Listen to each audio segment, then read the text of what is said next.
tasarruf edeceğiz. Bir de bu kış biraz daha fazla tasarruf edeceğiz.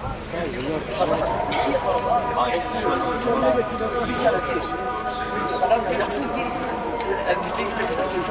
İnşallah. Bu kışın biraz daha tasarruf edeceğiz. Doğalgaz pahalı çıktı. Kendiniz de. Nasılsınız bakalım? Şöyle gelin. Nasılsınız, iyisiniz? Kışlar gelmiş. Hayır, iyi.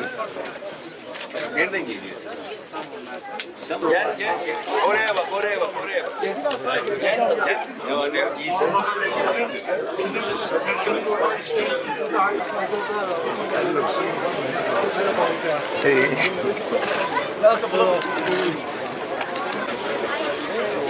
Selam.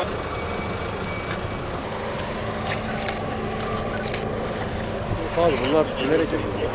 Karıştık.